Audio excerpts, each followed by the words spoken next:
Go. Hello dear student, this is the second video of the chapter Change in Profit Sharing Ratio among Existing Partners. बेटा today's topic is valuation of goodwill. मैंने आपको पिछली video में बताया था valuation of goodwill के बेटा तीन मेथड्स होते हैं। एक होता है एवरेज प्रॉफिट मेथड, एक होता है सुपर प्रॉफिट मेथड और तीसरा होता है कैपिटलाइजेशन मेथड। अब सबसे पहले जो एवरेज प्रॉफिट मेथड है वो बता रही हूँ। सबसे पहले number one average profit method, ये दो तरह का होता है। Number one simple average profit method और number two weighted average profit method. अब बात करते हैं नंबर वन, पहले ये वाला सिंपल एवरेज प्रॉफिट मेथड। इसका फार्मूला क्या होता है? पहले एवरेज प्रॉफिट का फार्मूला होता है average profit is equal to total profits upon number of years. उसके बाद हम क्या निकालते हैं? गुडविल की वैल्यू करते हैं। Value of goodwill is equal to, जो ये एवरेज प्रॉफिट निकल गया, average profit into number of year purchase. सबसे पहले इसको समझो, एवरेज प्रॉफिट का मतलब क्या है। मान लो हमने किसी पार्टनरशिप फर्म की गुडविल वैल्यू करनी है। गुडविल वैल्यू का मतलब क्या होता है? गुडविल कैलकुलेट करनी है कि कितनी है, तो हम उसके लिए पहले क्या निकालेंगे? Average profit. अब एवरेज प्रॉफिट का मतलब क्या है? जैसे मान लो हमारे पास 5 साल दे रखे हैं, 5 सालों में 4 साल का प्रॉफिट दे रखा है और 1 साल का लॉस दे रखा है। तो हमने 4 जो साल के प्रॉफिट्स दे रखे हैं उसको तो हमें क्या कर देना? प्लस कर देना है, माइनस कर देना उस 5-6 साल का जो लॉस है। तो जो आया, जो टोटल आ गया प्रॉफिट्स, टोटल प्रॉफिट मीन्स जो 4 साल का प्रॉफिट है उनको प्लस कर दिया, 5-6 साल का लॉस क्या कर दिया? माइनस कर दिया, तो वो ऊपर लिख देंगे। अपॉन नंबर ऑफ ईयर्स, हमें कितने ईयर्स दिए हैं? 5, तो 5 से डिवाइड करेंगे। इसको बोलते हैं एवरेज प्रॉफिट्स। दोबारा सुना मैंने क्या बोला? सिंपल एवरेज प्रॉफिट मेथड में हमारा जो है वैल्यू ऑफ गुडविल निकालने के लिए सबसे पहले हमें क्या निकालना पड़ता है? एवरेज प्रॉफिट्स निकालने पड़ते हैं। तो एवरेज प्रॉफिट का फार्मूला क्या है बेटा? Total profits upon number of years. कि जितने प्रॉफिट्स हैं, 5 साल है तो 5 से डिवाइड करेंगे, 6 है तो 6 से डिवाइड करेंगे। जितने साल प्रॉफिट्स है उसको प्लस करेंगे और जितने साल लॉस है उसको क्या कर देंगे? माइनस। तो ऊपर क्या लिख देंगे? Total profits upon number of years. अगर हमने 5 सालों का लिया तो 5 से डिवाइड करेंगे, 6 सालों का लिया तो 6 से। जितने सालों के, जितने साल का प्रॉफिट लिया है या लॉस जो भी आया हमारा, 5 साल है तो 5 साल से डिवाइड हो जाएगा, 6 है तो 6, 4 है तो 4 से। ठीक है। फिर फार्मूला है value of goodwill is equal to average profit into number of year purchase. जो हमारे ये निकल के आया एवरेज प्रॉफिट वो लिख दिया into number of year purchase. बेटा हमें क्वेश्चन में दिया होगा कि नंबर ऑफ ईयर परचेज 2 है, 3 है, 4 है, तो जो ये निकल के आएगा ना आंसर, उसको हमने उससे मल्टीप्लाई करना है। जैसे 2 ईयर नंबर ऑफ परचेज है तो 2 होगा। अब 1 मार्क का बेटा क्वेश्चन आ जाता है कि what do you mean by number of year purchase. अब इसको समझ लेना। Number of year purchase means the number of years for which the firm is likely to earn same amount of profit after change of ownership because of the efforts put in the past. इसका मतलब क्या है? जैसे मान लो हमारा business काफी सालों से चल रहा था, अब हमने अपने बिजनेस को क्या कर दिया? किसी और को सेल कर दिया, तो अब ओनरशिप में क्या आ गया? चेंज आ गया। तो जो न्यू ओनर है वो क्या करेंगे? वो उतना ही पैसा कमा रहे हैं जितना हम कमाया करते थे, और उनको कितने साल लग जाएंगे उतना ही प्रॉफिट अर्न करने में जितना कि पिछली फर्म को लगता था। उसको हम नंबर ऑफ ईयर परचेज कहते हैं। दोबारा बता रही हूँ रीड करके।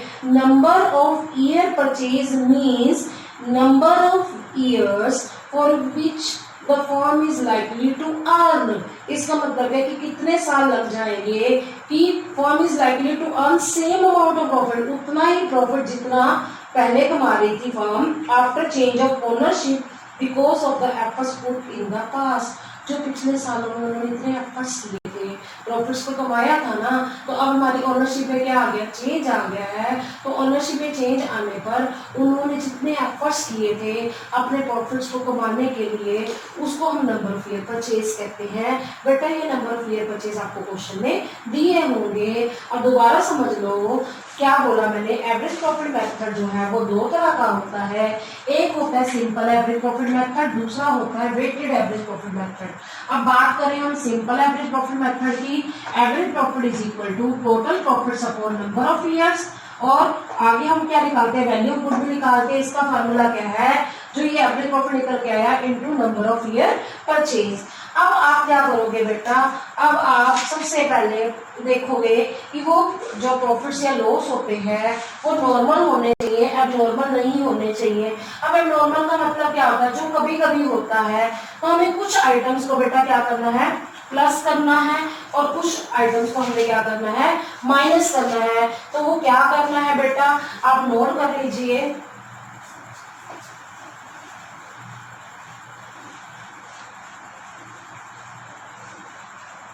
ये आपको मैं स्टेप बाय स्टेप सिखाती जाती हूँ।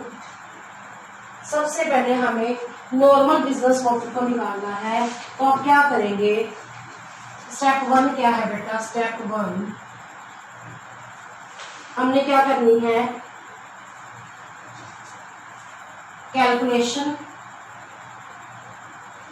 Calculate normal business profit, normal business profit. ये प्रॉफिट क्या है बेटा, हमें क्वेश्चन में दिए तो होंगे, पर उसमें कुछ प्लस करनी है आइटम्स, कुछ क्या करनी है, माइनस करनी है। ये क्या करनी है वो मैं बताने जा रही हूँ। सबसे पहले हमें जो प्रॉफिट दिए होंगे या लॉस होगा, वो डिपेंड करता है क्वेश्चन में क्या दिया हुआ है, या प्रॉफिट होगा या लॉस होगा ऑफ पास्ट ईयर, पिछले सालों में, past year before adjustment, adjustment से पहले। एडजस्टमेंट तो अब हम करेंगे, ठीक है। इसके आगे मैं आपको बता रही, गिवन का मतलब ये क्वेश्चन में हमें दिया होगा, या प्रॉफिट होगा या फिर क्या होगा, लॉस होगा। इसके अंदर आपने कुछ आइटम्स ऐड करनी है और कुछ माइनस करनी है। क्यों करनी है मैं बताती हूँ। Number 1 abnormal loss. अब ये लॉसेस क्या होते हैं, जैसे लॉस बाय फायर, आपको पता ही है, लॉस बाय थेफ्ट,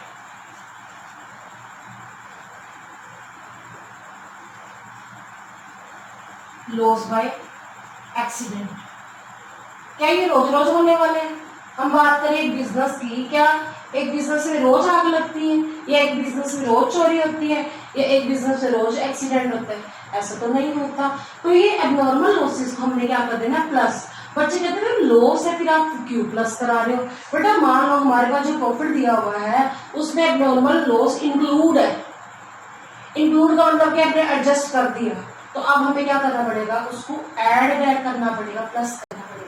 कि मान लीजिए हमारे पास 5 लाख का प्रॉफिट था, जिसमें 1 लाख एबनॉर्मल लॉस इंक्लूड है। तो इंक्लूड का मतलब क्या है कि हमने लॉस, आपको पता ही है प्रॉफिट में से क्या हो जाता है, माइनस हो जाता है। तो 5 लाख में से 1 लाख पहले हम माइनस कर चुके हैं, तो अब हमें 1 लाख को क्या करना पड़ेगा, ऐड करना पड़ेगा, क्योंकि वो हमारा नॉर्मल प्रॉफिट नहीं था, वो हमारा एबनॉर्मल प्रॉफिट था। तो उसके अंदर हमने क्या कर दिया, वो हमारा प्रॉफिट जो है नॉर्मल करने के लिए जो हमारा एबनॉर्मल लॉस है उसको क्या कर देंगे, प्लस कर देंगे। अब आता है सेकंड पॉइंट, बेटा लिखिए, loss on sale of fix asset, fixed assets, या लिख दीजिए loss on sale of investment. बेटा जब हम अपनी एसेट्स को बेचते हैं, long term asset, fix asset, जैसे land, building, plant, machinery, furniture, fixtures, computer, typewriter, या हम बात करें इन्वेस्टमेंट्स की, तो वो कभी कभी बेचते हैं, तो उस पर जो है जो हमें लॉस होता है वो एबनॉर्मल है।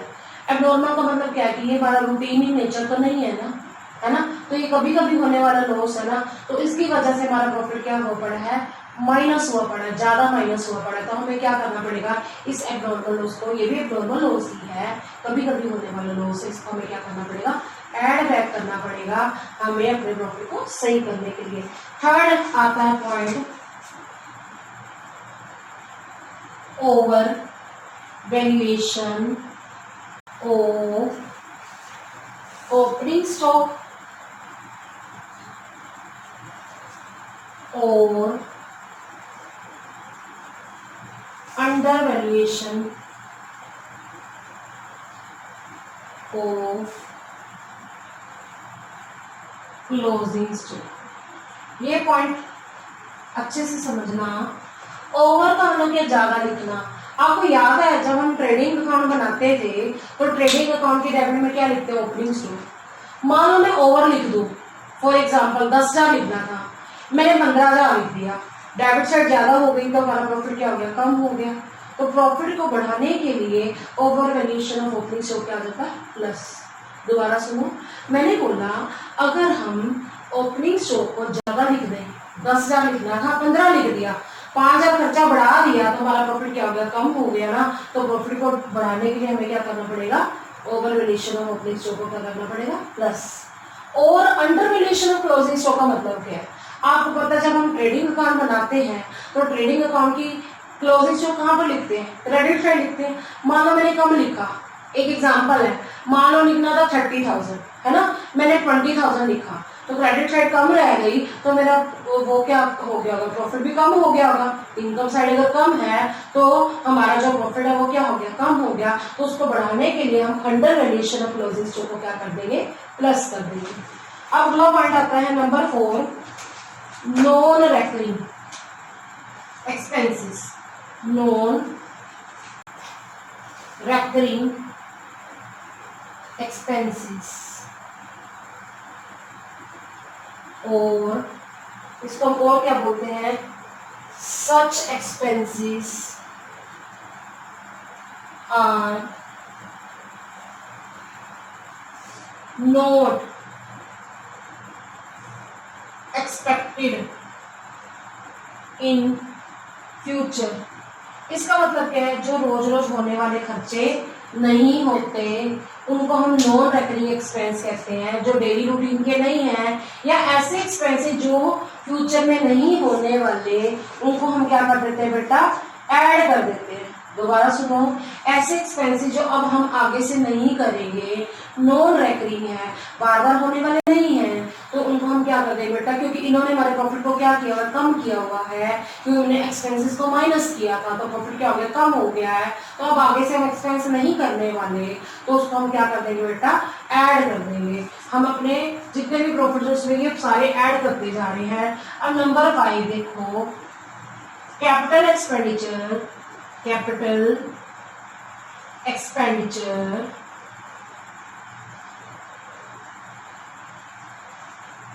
charged as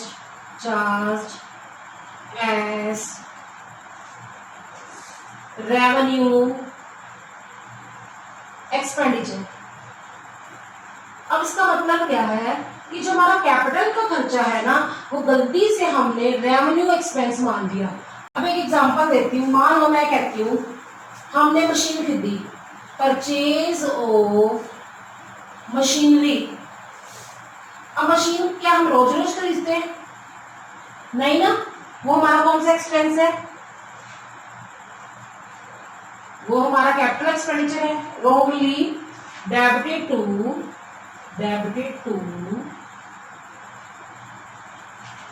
इसमें डाल दिया हमने गलती से परचेज अकाउंट में, परचेज अकाउंट। इसका मतलब समझना, क्या कह रही हूं मैं आपको कि मान लो हमने क्या किया, कोई खर्चा किया, कौन सा, एसेट से रिलेटेड, कि मान लो मैंने मशीन खरीदी, लैंड खरीदी, फर्नीचर खरीदा, कंप्यूटर खरीदा, तो गलती से उसको मैंने क्या माने, नॉर्मल परचेज समझ ली। नॉर्मल परचेज मतलब क्या, परचेज ऑफ गुड्स समझ लिया।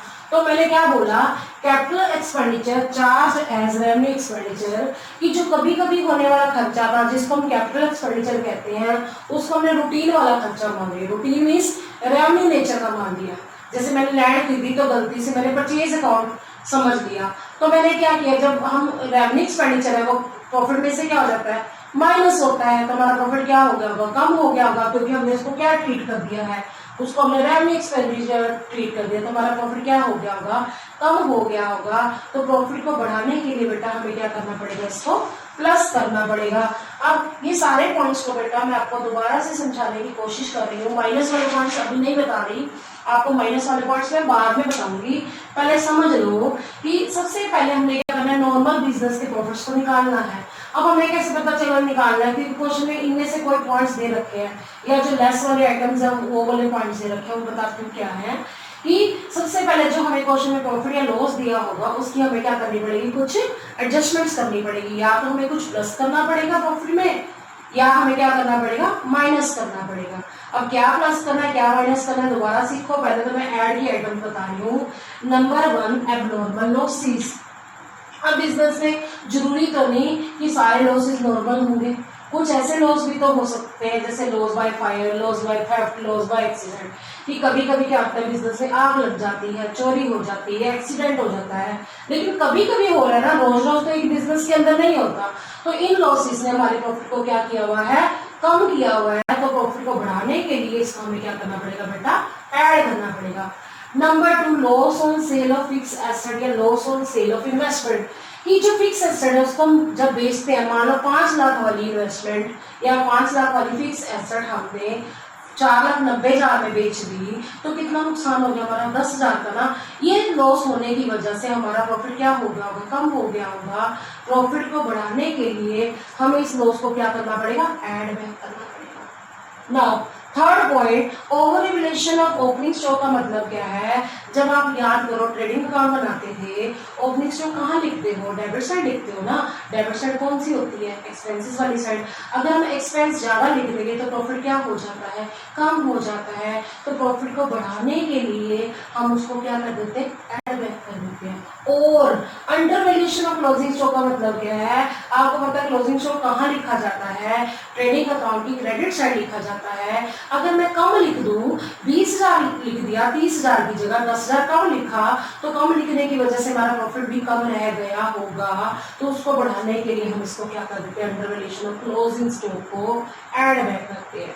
Number 4 non recurring expenses, such expenses are not expected in future, कि ऐसे एक्सपेंसेस जो कभी कभी होने वाले हैं। अब मैंने सोचा आगे से मैंने करने ही नहीं वो खर्चे, तो मुझे क्या करना है, मैं उस खर्चों ने मेरे प्रॉफिट को क्या कर दिया होगा, कम कर दिया होगा। तो मुझे उस खर्चों को क्या कर देना पड़ेगा, ऐड बैक करना पड़ेगा, क्योंकि मुझे प्रॉफिट को क्या करना है, इंक्रीज करना है। Number 5 capital expenditure charge and revenue expenditure, कि ऐसा खर्चा कर दिया जो मेरा एसेट से रिलेटेड था, पर गलती से मैंने उसको नॉर्मल मान लिया, नॉर्मल खर्चा मान लिया, नॉर्मल परचेज मान लिया। तो जैसे माना मैंने कंप्यूटर खरीदा था, तो उसको मैंने रेवेन्यू एक्सपेंडिचर मान लिया कि हमने कोई नॉर्मल चीज खरीदी थी, तो उसने हमारे प्रॉफिट को क्या कर दिया होगा, कम कर दिया होगा। तो प्रॉफिट को बढ़ाने के लिए हमें इसको क्या करना पड़ेगा बेटा, ऐड बैक। तो ये आइटम्स हैं जो प्रॉफिट को बढ़ाने के लिए क्या की जाती है, ऐड की जाती है। अब आपको मैं वो आइटम्स समझा रही हूँ जो कि प्रॉफिट को कम करने के लिए क्या की जाती है, लेस बेटा। फिर अब हम क्या करते हैं, नॉर्मल प्रॉफिट निकालने के लिए कुछ आइटम को क्या करते हैं, लेस करते हैं। नंबर 1 एबनॉर्मल गेन और प्रॉफिट फ्रॉम स्पेकुलेटिव एक्टिविटीज।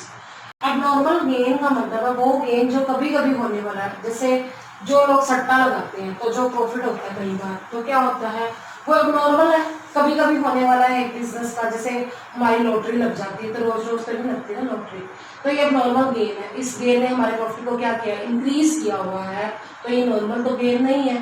तो प्रॉफिट को कम करने के लिए हम इसको क्या कर देते हैं, माइनस। सेकेंड पॉइंट है profit on sale of fix asset और इन्वेस्टमेंट, कि जो हमारी एसेट है, मान लो 5 लाख वाली एसेट हम 6 लाख में बेच दें, तो 1 लाख का हमें फायदा होगा। 5 लाख की इन्वेस्टमेंट हम 6 लाख में बेचे, 1 लाख का जो फायदा होगा वो कभी कभी होगा ना, क्योंकि हम एसेट कभी कभी बेचते हैं, तो वो नॉर्मली तो नहीं हम बेचते हैं एसेट्स को। तो जो फायदा है उसने हमारे प्रॉफिट को क्या किया हुआ है, कम किया हुआ है। तो हमें बढ़ाया हुआ है प्रॉफिट को, तो कम करने के लिए हमें उसमें से क्या करना पड़ेगा, माइनस करना पड़ेगा। Number 3 over valuation of closing stock. सबको पता है क्लोजिंग स्टॉक कहाँ आता है, ट्रेडिंग अकाउंट की क्रेडिट में। मान लो मैंने क्लोजिंग स्टॉक 30,000 लिखना था, 40,000 लिख दिया, कितना ज्यादा लिख दिया, 10,000 ज्यादा लिखा, उसने हमारे प्रॉफिट को 10,000 से क्या कर दिया, बढ़ा दिया। तो उसको कम करने के लिए हमें इसमें क्या करना पड़ेगा, माइनस करना पड़ेगा। और under valuation of opening stock. अब ओपनिंग स्टॉक कहाँ आता है, ट्रेडिंग अकाउंट की डेबिट में। मान लो मैंने कितना लिखना था, 10,000 लिखना था, है ना, मैंने 8,000 लिख दिया, 2,000 कम लिखा। जब मैंने 2,000 कम लिखा तो मेरा प्रॉफिट क्या हो गया होगा, बढ़ गया होगा। तो प्रॉफिट को कम करने के लिए हमें इसको क्या करना पड़ेगा, माइनस करना पड़ेगा। किसको, over valuation of opening stock. अब बात करते हैं नंबर 4 नॉन रेकरिंग इनकम। बेटा आपको ये पॉइंट्स ऐसे लग रहे होंगे जो अभी की है, बस इतना फर्क है कि जैसे वहाँ पे नॉन रेकरिंग एक्सपेंस था तो यहाँ पे नॉन रेकरिंग इनकम की बात करी हो कि ऐसी इनकम जो फ्यूचर में नहीं होने वाली, तो उसने हमारे प्रॉफिट को क्या किया, बढ़ाया हुआ है। प्रॉफिट को कम करने के लिए इसको क्या करना पड़ेगा, minus. Number 5, income from non trade investment. जो इन्वेस्टमेंट हमारी रूटीन की नहीं है, नॉन ट्रेड इन्वेस्टमेंट है, कभी कभी होने वाली, तो वो इनकम जो है उसने हमारे प्रॉफिट को क्या किया, बढ़ाया हुआ है, तो उसको हमें क्या करना पड़ेगा, माइनस करना पड़ेगा। कि नॉर्मल प्रॉफिट लाने के लिए इसमें से हमें क्या करना पड़ेगा, प्रॉफिट में से माइनस। अगला आता है partner remuneration if it is not deducted. कि मान लो हम पार्टनर को सैलरी दे रहे हैं या कोई रेमुनेशन दे रहे हैं जो डिडक्ट नहीं हुई, तो हमारे प्रॉफिट में से माइनस नहीं हुई, तो प्रॉफिट को कम करने के लिए हमें क्या करना पड़ेगा, माइनस करना पड़ेगा।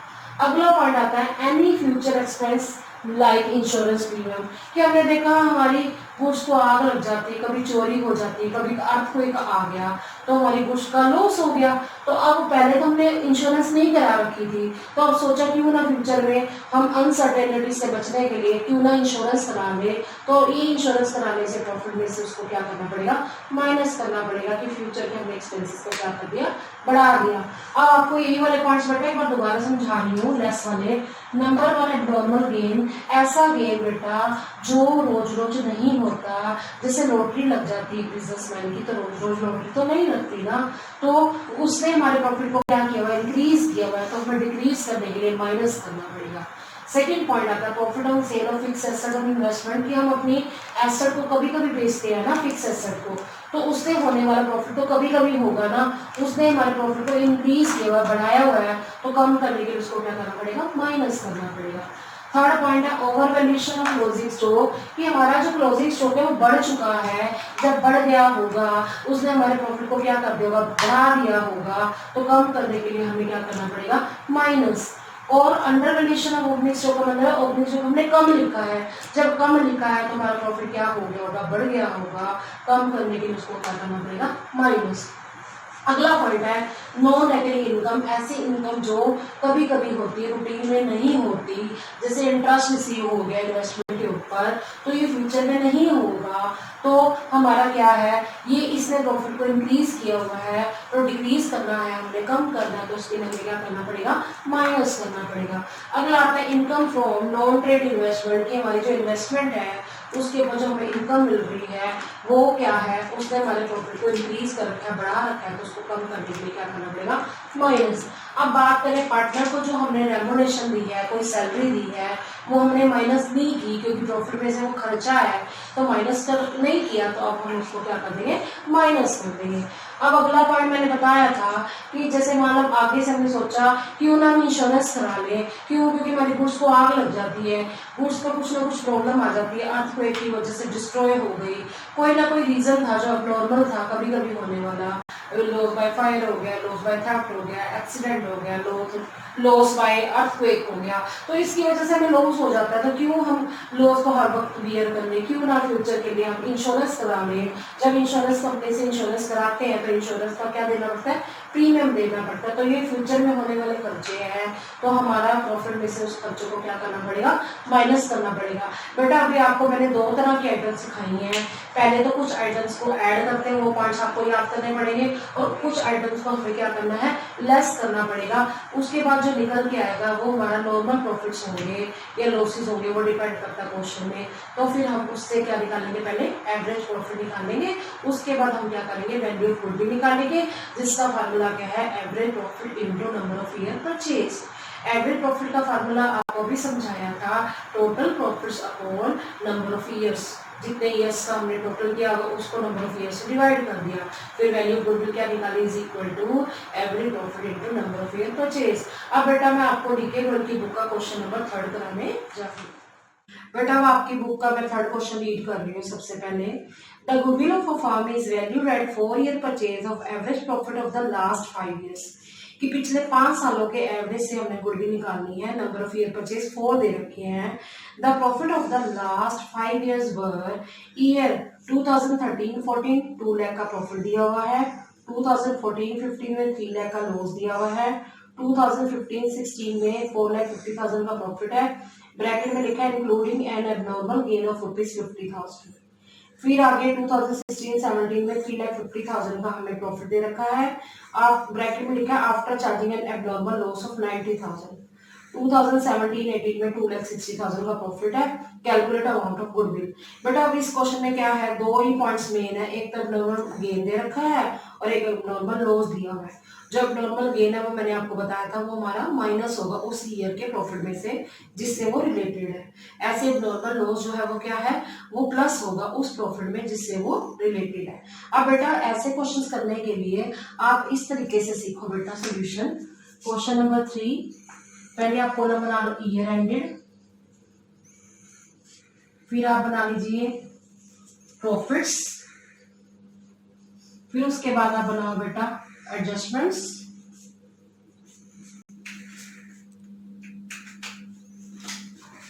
एडजस्टमेंट का बना लीजिए बेटा, हमें एडजस्टमेंट क्योंकि दे रखी है।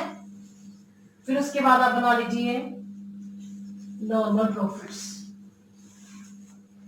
ठीक है, हमें कैसे पता चलेगा ये बनाना है बेटा, जिस क्वेश्चन के अंदर एडजस्टमेंट्स होंगी ना उसके अंदर आप ये कॉलम्स बना लीजिए।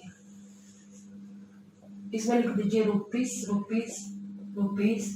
अब पहले आप देखिए ईयर एंडेड कब हो रहा है, ईयर एंडेड हो रहा है 31 मार्च 2014। अगला है 31 मार्च 2015, फिर 31 मार्च 2016, अगला 31 मार्च 2017। ठीक है, उसके बाद है 18 तक, 31 मार्च 2018। इतने ईयर्स दे रखे हैं। पहले ईयर में हमें बेटा 2 लाख का प्रॉफिट दे रखा है क्वेश्चन में, मैंने वहां से देख के लिख लिया। अगले में हमें 3 लाख का लॉस दे रखा है, लिख लिया। फिर अगले साल हमें 4,50,000 का प्रॉफिट है। प्रॉफिट के लिए मैंने बिना ब्रैकेट के लिखा है और लॉस के लिए मैंने ब्रैकेट में आइटम्स लिखी हैं, अमाउंट्स लिखे बेटा। इतना हमें ये दे रखा है क्वेश्चन के अंदर। 5 सालों का एवरेज लेना है, पर हम एवरेज सीधा नहीं ले सकते क्योंकि हमें एडजस्टमेंट दे रखी है। फर्स्ट ईयर में बेटा कोई एडजस्टमेंट नहीं है, सेकेंड ईयर में कोई एडजस्टमेंट नहीं है। इसमें हमें एबनॉर्मल गेन दिया है तो आपको पता माइनस होगा। एबनॉर्मल गेन क्या होता है, माइनस होता है। 16-17 में हमारे पास एबनॉर्मल लॉस है 90,000 का, वो हमने क्या कर देना है बेटा, प्लस कर देना है। ठीक है, अब यहाँ पर हमें कोई एडजस्टमेंट नहीं दे रखी। अब देखो 2 लाख में कुछ भी प्लस माइनस नहीं हुआ तो हमारा क्या आ जाएगा, 2 लाख ही आ जाएगा। ठीक है, 3 लाख माइनस में है तो ये माइनस में ही 3 लाख रह जाएगा, कुछ भी प्लस या माइनस नहीं करना। उसके बाद 4,50,000 में से अब नॉर्मल गेन माइनस करेंगे तो ये रह जाएगा 4 लाख। अब बात करें 3,50,000 में 90,000 ऐड कर देंगे तो 4,40,000। ये ऐड क्यों किया, क्योंकि ये नॉर्मल लॉस है।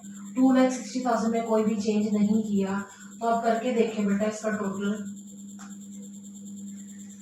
13 लाख माइनस, टोटल 13 लाख आया इन सबका, माइनस 3 लाख तो आ जाएगा 10 लाख। अब बेटा आपको फार्मूला पता है ना एवरेज प्रॉफिट का, total profits upon number of years. अब मैं फार्मूला नहीं लिख रही, आपको बता दिया टोटल प्रॉफिट्स कितना है, 10 लाख है। ईयर्स आप देख सकते हैं कितने हैं, 1 2 3 4 5, तो 5 से डिवाइड करो जरा, 2 लाख रुपीज आ गए average profit.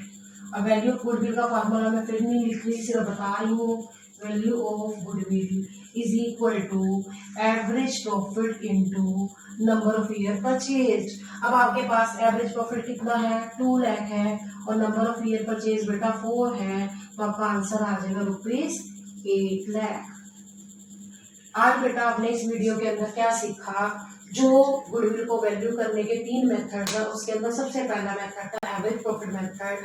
Average profit method 2 तरह का होता है, एक सिंपल एवरेज प्रॉफिट मेथड, एक वेटेड एवरेज प्रॉफिट मेथड। तो हमने जो ये किया है ये कौन सा है, सिंपल एवरेज प्रॉफिट मेथड। अभी मैं आपको सिंपल एवरेज प्रॉफिट मेथड ही कराऊंगी नेक्स्ट वीडियो में, उसके बाद हम उससे नेक्स्ट वीडियो में हम करेंगे weighted average profit method. So student, I hope you understood the topic well. Stay tuned with me in the next video. Thanks for watching.